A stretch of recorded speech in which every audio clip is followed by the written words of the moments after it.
Welcome to our second preseason video bulletin covering the significant rule changes for the 2019 season. Keep in mind that this video will only provide a synopsis of the significant changes or the ones we expect to see umpires encounter most frequently during the season. For a complete list, please see www.littleleague.org. The first change we would like to address is found in Regulation 6, which extended thresholds to a pitcher's eligibility to pitch in multiple games in the same day, as well as a pitcher or catcher's eligibility in multiple games in the same day.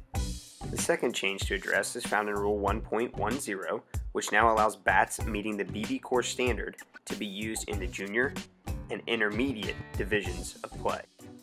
Rule 2.00 provided clarification for the definition of dead ball territory, defining it as the area beyond any intended physical boundary, such as a fence, rope, chalk line, or any other boundary as determined in the pregame conference.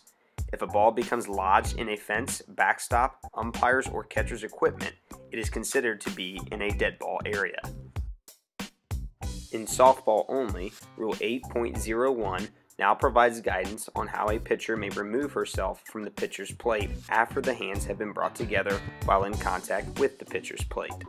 Now, once the hands have been brought together while in contact with the pitcher's plate, the pitcher must remove herself from the pitcher's plate by stepping back with the pivot foot first. The change to Rule 8.02 now allows the pitcher's hand to come in contact with the pitcher's mouth or lips while in the dirt circle surrounding the pitcher's plate, provided the pitcher distinctly wipes off the pitching hand before contacting the ball. In baseball, remember the rules dictate that the pitcher must be disengaged from the pitcher's plate before touching his or her fingers to the pitcher's lips or mouth. Violations to this rule shall be a balk with runners on base in the intermediate, junior, and senior divisions. In the major divisions and below, such an illegal act is considered an illegal pitch, and a ball is awarded to the batter's count, as well as adding a pitch to the pitcher's count. In softball, the pitcher may bring the pitching hand in contact with the mouth or lips while in contact with the pitcher's plate, provided the pitcher wipes off the pitching hand before contacting the ball. Remember, the penalty for violating this rule in softball is a ball on the batter in the junior and senior divisions, and any base runners would advance one base if they did not do so on the play. However, in the major softball divisions and below, it is an illegal pitch and only a ball on the batter. Rule 8.08 issued an approved ruling regarding visits to the pitcher. When a manager requests timeout to make a pitching change, it shall not be considered a visit to the pitcher provided the manager makes the pitching substitution prior to speaking to any defensive player. In this clip, the manager technically makes the pitching substitution and then speaks to other defensive members. In this situation, once the defensive manager has announced his or her changes to the umpire, he or she may proceed to speak with the team without being charged a visit.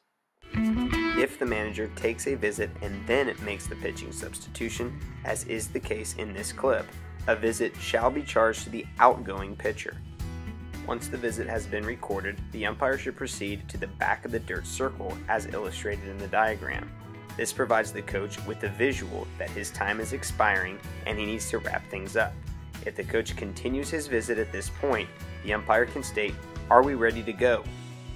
As the visit breaks up, the umpire should walk with pace and purpose back to the plate, keeping the catcher and manager in front of him en route back to the plate. This will help to prevent the coach or catcher from going back to the mound to continue a visit. As the fielders, catcher, and manager and the umpire close in on returning to their positions, the umpire should stop near the cutout of the dirt circle at home plate as depicted in the diagram.